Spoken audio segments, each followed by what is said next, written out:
Mao ni ang ah, Ellen G. White nag-vision siya no 1848 dayon August 1905 si Lord Robert Caldwell ang isa ka LA letter evangelist nga gipadala sa Australian na colporteur no niabot sa Manila atong August 1905 dayon si James Lamar 19,006 nakadeliver 500 ka Signs of the Time then si Robert Caldwell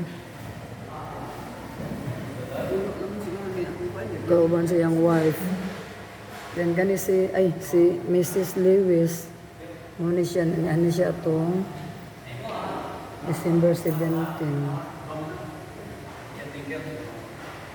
Mani ang mga sa Santa Ana, ang first na SDA dito, 24 book member. Santa Ana, then 1911 to Santa Ana, then 1912. Naabot si Elder Fenster dire. Dayon, 1913, naabot sila da Biris Malati, Manila, nagparent sila dire. Sa Malati, Manila. Ilocano ilang different Cebuano o Panayan si Pastor Emilio Manalaysay maoy editor ni atong 32 ka page kada bulan ilang patnubay ng katubusan 32 every month 21 by 24 feet structure si Pastor Fenster muna ang old nga ilahang publishing house. Then next kaniya sa Baysa Caloocan sa Baysa dayon new karon na dayon publishing house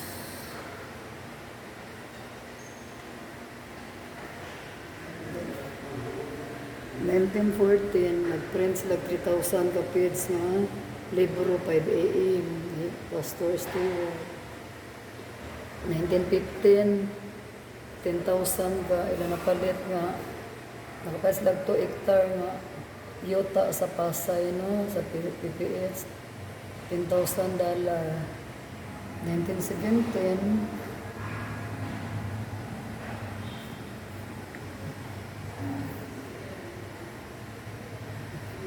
sa Pasay nag ang mga equipment dito gikan sa Pacific Race nag-move sila og niya sa Pasay then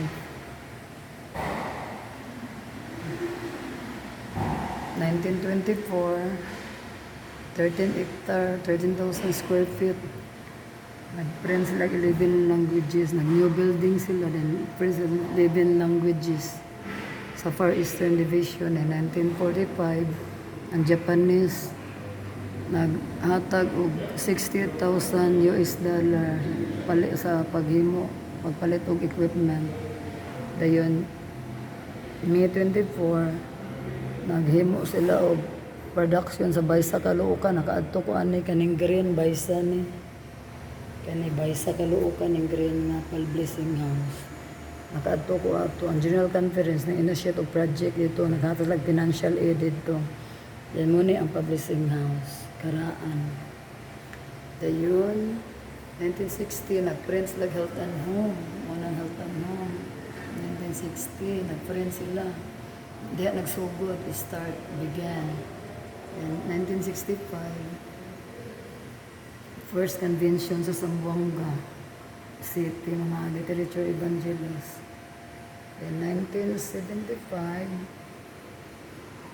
naghimo sila Spirit of Prophecy books sa mga member 1968 3 million ka 3 million nakadawat og first prize ang printing nato excellence sa contest 21 ka nations no top printers ang ato ang publishing houses Pastor Goso og ni ani Ang pressman kay si Sir Efraim Rada o Sir Delbert Goso. 1980, nagbigyan og friend sa Bible Stories. Ang 1960, Health and Home. Bible Stories, 1980. Akong edad ani kay kuan 10 years old, grade 4. Bible Stories medical book, dayon 1984. May workshop, seminar. Dayon 1986, 1.2 million electric generator nagpalit. Then 1996 to 2000, multi-million nga ang tong shipping, marketing of building na 219 copies gi-issue, 219,000 gi-issue sa colporteur nga 5,000 ka colporteur lang, 5,000 ka colporteur dayon October 3, ang North Philippine Union sa Southeast Pacific Division nag-separate sila. Nag-separate ani nga year 2002, 2003. Nag-produce sila og living grace kani isa adults nga. Then 2005, Health and Home flagship. 2010, nag-provide og 2 million copies Living with Hope.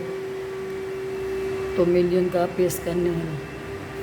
October 2010, nag-provide sa 2 million copy.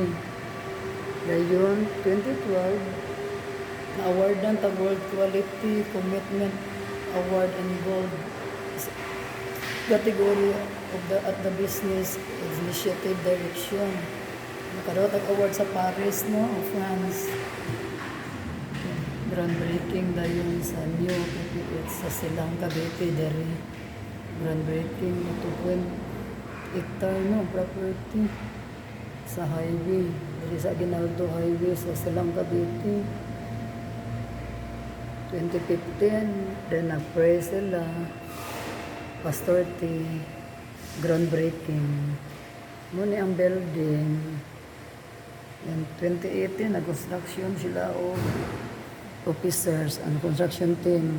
Dedicatory prayer and November books worship of Zambia Adventist West that began partnership. Nag-partner ang Africa o ang Asia. Wider the distribution of Philippine publishing house products. Dayon, 2019, natukod ang new diri sa Aguinaldo sa Silang Cavite. New Philippine Publishing House. Muna ni siya, Pastor T. under sa leadership ni Pastor Florante T. Muna ang new.